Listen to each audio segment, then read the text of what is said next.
Welcome to The Hive is Alive, a marketing podcast from Apiary Digital. I'm your host, Tess Berry. This episode centers around the events of SMX West 2018 in San Jose, hosted by Search Engine Land. At this year's summit, Apiary founder Karen Amundson spoke on the topic titled Man and Machine, the exploding brave new universe for today's online marketers. I'll let Karen give a little more explanation on what that means. My talk is about how you as a marketer can keep your job once AI-driven technologies take over a lot of the things that we do today in terms of executing campaigns. And my theory is that the role of marketers is to become decision agents. We have, as marketers, this incredible framework of skills, data, and tools, but we could take that same framework and apply it to helping to solve larger business decisions. Now, that said, I threw in a bit of a twist, which is that also technology can be used to amplify our existing biases. And we essentially did the analysis the first time around in my talk as lookalike modeling. And the results was that we actually missed out on a big opportunity because we were just amplifying biases from the current data set that we had. And it took a human marketer to notice, wait a minute, here's this missed opportunity. And so it kind of illustrates the example of why you need humans to do the critical thinking and ask those tough questions. But what we can do, the role of marketers now, is seeing what's not there. You know, what's the thing we're not doing? What's the strategy we're not taking? What's missing in the data? What's wrong with this analysis? In this episode, we will be hearing Karen prepare for the summit by interviewing forward-thinking marketers Ben Bauermeister and Ty Martin on their thoughts about automation. But first, Apiary team member Connor Witt also attended this year's summit to hear thoughts on automation from fellow marketers by asking some very specific questions. For this question, you will be answering whether this tweet came from a bot or not. The tweet is, "Feed the stomach and the body will sleep." I'm going to say that's a bot. It is, in fact, not a bot. That comes from famed musician John Mayer. I am here with Danielle, who will be answering whether this tweet comes from a bot or not. The tweet is, "Feed the stomach and the body will sleep." What do you think, Danielle? I'm going to say this tweet did not come from a bot. Danielle, you are correct. That comes from famed musician John Mayer. Very insightful. Thank you, John Mayer. Thank you, John Mayer. We'll hear some more from Connor and SMX attendees at the end of the episode. Now we will hear Karen in conversation with Ben Bauermeister. Hi, I'm Ben. I've been working with Karen for a while on Apiary. Sort of a serial entrepreneur. Half my time is spent in big companies, half starting little bitty companies. And Ty Martin, an Apiary consultant. Sure. Yeah, well, I started with digital marketing as a teenager and then got agency experience after that and then went independent, working with companies from all different verticals to get more from digital advertising. So that's a little about me. What about, as we're guiding this process, examples of automation or technological advancements gone wrong? Yeah, so back in the early internet days, there was a photographic company that was doing one of the first web-based catalogs of images. And this was all put together, and they were going to roll it out to the board members. And they sent a link out and said, okay, board members, go and poke at it. You'll have fun. And one of the board members showed up the next day and was just appalled. He said, this is the most horrible thing in the world. And she, drilled into it and said, what happened? We've tested it. It seems to work pretty well. He had, in the search string, just put in the word content. He wanted to search for content, which makes very little sense, but content was a hip and buzzy word back then, 15 As years it is ago. today. As it kind of still is today. And that search word went against the meta tags for the image archive. And one of those meta tags was disturbing content. And so out of all the hundreds of thousands of images that they had cataloged, he got to see the most disturbing images of there, and they had tagged those that way so that they would not show up unless they were specifically searched for. So I thought that was great. And, it's just one of those things where you think about how you're approaching the problem, and then how a stranger to the environment is going to search for that same thing. So. Yeah, I mean, I can think of like an automation example just around email marketing. So I've done a variety of things related to that, trying to drum up business.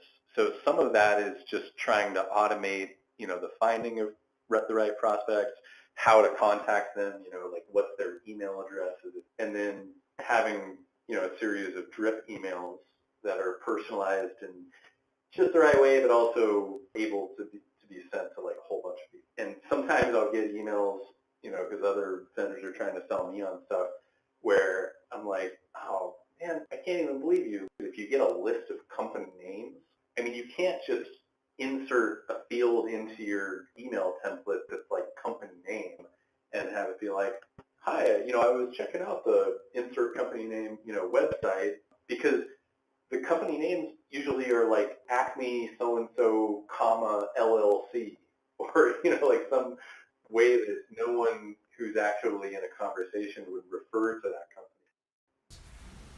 You've done a ton of just cool product development. And do you kind of see ways where maybe we could plug in marketing earlier into the process of product development or product roadmap, or have you seen examples of that? Yeah, it's two sides of a coin for me. One is if you're doing innovative products, and one is if you're doing product extensions. If you are doing product extensions, it is all about knowing how your user uses that product, what they're interested in, where they expect the next iteration of it to go. So what are the parts of search marketing that allow us to identify that audience better?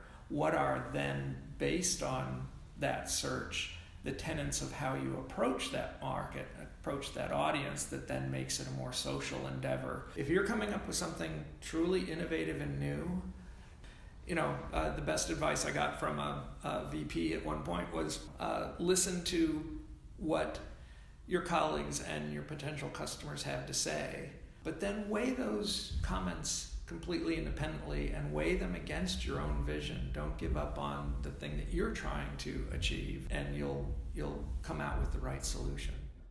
Yep, and then another one that I can think of is there's a big utility company, and they try to innovate more than I actually expected.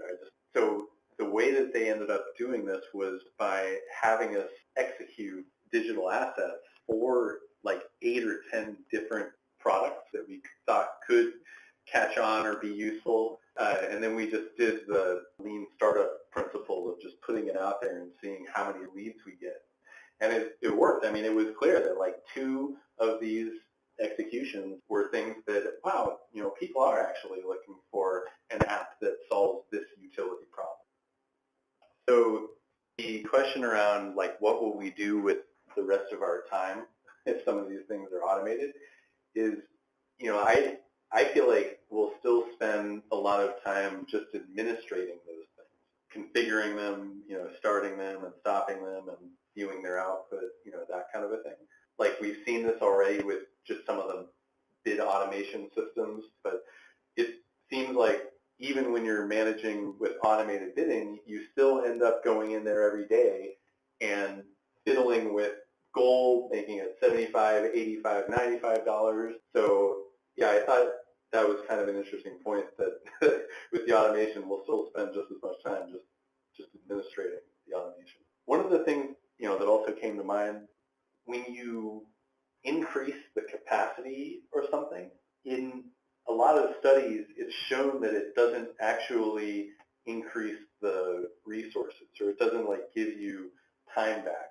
It's called the concept of induced demand, the phenomenon that after supply increases, more of a good is consumed.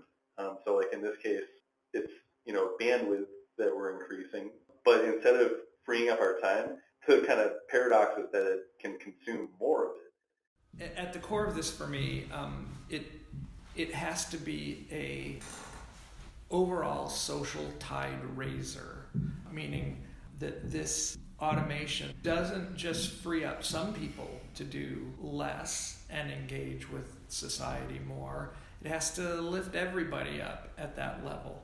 So if some jobs are lost because they were easy to automate jobs, I'm happy to see those jobs go if there is an ample and ready replacement set of work for the people that used to do that task. If we use this new technology to create a further divide between the rich and the impoverished, I don't think we've taken any step forward.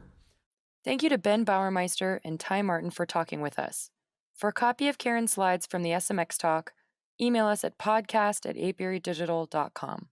And now we'll hear from Connor back at SMX, asking marketers what they think of AI companies. We are here live at SMX West with my very good close personal friend, Talon Peterson.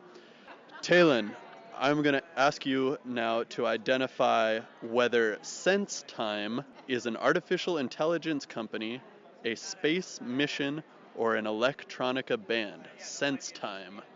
SenseTime. I mean, my first thought was definitely AI, but electronica band is coming in there. I'm pretty sure it's not a space mission.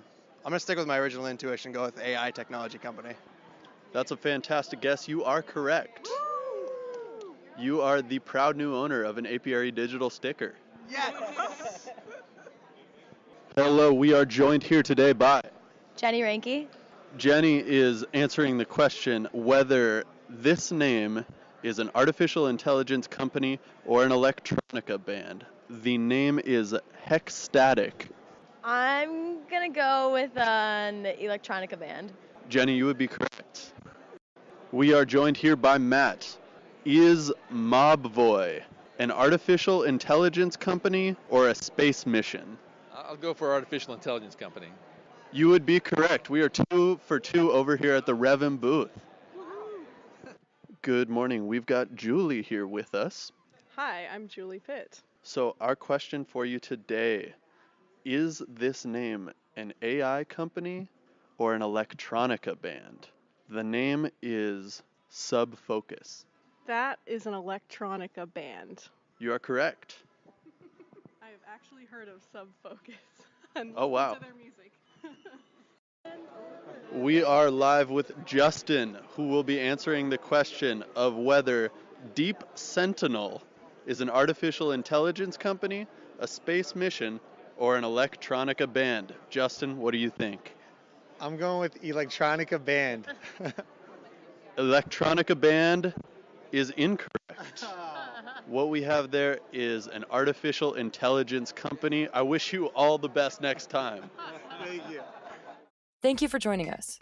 Please feel free to follow up with thoughts or questions by emailing us at podcast@apiarydigital.com, follow and tweet us at apiarydigital, and subscribe to our show. The Hive is Alive is produced by Apiary Digital Media Collective. Editing help from Holly Hilton. Produced by Miguel Bravo, Tess Berry, and Karen Amundson. And we will see you around the water cooler.